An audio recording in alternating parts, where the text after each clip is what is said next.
Yo, what's up guys? So last weekend we had Edgar Berlanga out here in Puerto Rico. Looks like he was enjoying a nice little family vacation. Simultaneously, at the same time, we had King Gabe Rosado finally end a 4-fight losing streak, getting a first round knockout over a guy who was 26 and 18. Out of those 26 wins, only 4 of those guys' wins were against winning records, and his last victory over a winning record was in 2012. That was when I made my pro debut. And out of his 18 losses, 14 of those losses came by way of knockout. But, you know, at least Gabe Rosado shook off the cobwebs, ends a 2-year layoff with this fight. And the first thing he does is call out Edgar Berlanga.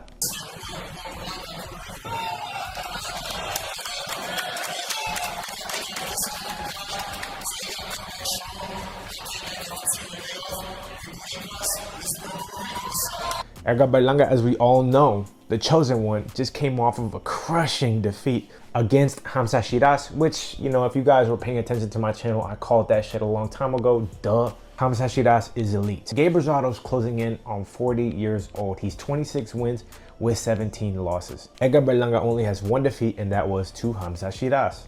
Apparently, Edgar Berlanga has stated that he will be coming back in December. Gabe Rosado's been calling out Edgar Berlanga for quite some time now. He wants to make the fight in Puerto Rico. It would be a decent little fight in Puerto Rico, but I think he overestimates how much the Puerto Rican people are actually going to care about this fight. Now, I'm going to be real with you. I'm here in Puerto Rico right now, and believe me, they don't look at me like a Puerto Rican. They look at me like I'm from the US, like I'm an American Puerto Rican, and that's just how, you know, culture is here. Puerto Ricans from Puerto Rico are a lot different than Puerto Ricans from the States. That's just, they're 2 different type of Boricuas, right? But it doesn't mean that there aren't people who support both of these fighters.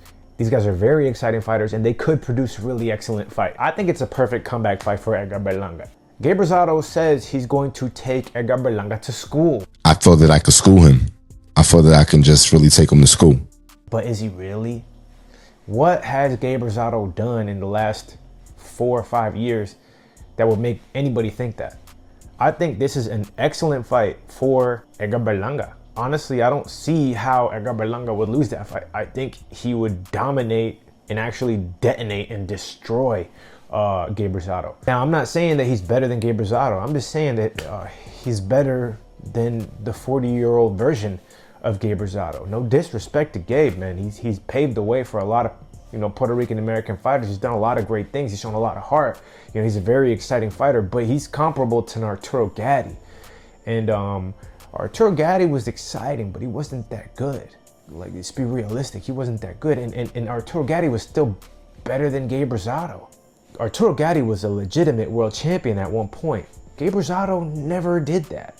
If anything, he's more comparable to like a Mickey Ward type fighter. Tough, rough, you know, rugged, exciting, but, you know, there's some lapses in defense and, you know, just like holes in regards to skill level. We don't know what to expect from Edgar Berlanga, but the one positive that we can take away from that loss against Hamza Shiraz is that it wasn't a beating. It really wasn't a beating. He didn't take abuse or like extensive punishment. It really was just one hit, quit, you know what I'm saying, time to sit. And that's kind of what it was. He didn't take an extensive beating like a Fernando Vargas or something like that, but honestly, that doesn't take away from the fact that he might not ever be the same. He might be a little shell-shocked. He might still be a little gun-shy coming into that fight. But one thing that Hamza Shiraz has is incredible hand speed. And one thing that Gabe Rosado didn't have, even in his prime, was that. He was a very slow, one punch at a time kind of fighter. Never really been a guy who puts together crazy combinations, and wasn't never known to be a speedy kind of fast fighter. At 40 years old, that's definitely not going to improve. Edgar Berlanga is also not the fastest type of guy, but I mean, he's got youth on his side. He's probably a naturally bigger guy. He's strong, he's powerful. You know, he's got some decent power. He does bring some excitement himself. He's an exciting fighter. The press conferences are gonna be fun.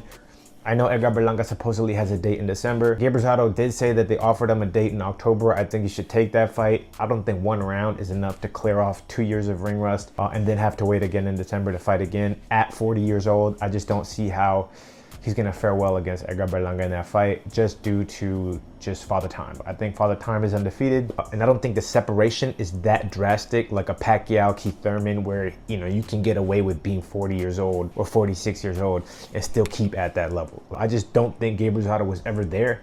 I think him and Edgar Berlanga are pretty similar in skill level, so I just think that the youth is gonna favor Edgar Berlanga and he's gonna win, possibly by knockout, which I think would be great as a comeback fight for Edgar Berlanga. Let me know what you guys think in the comments down below. Holla at your boy with a like, comment, subscribe.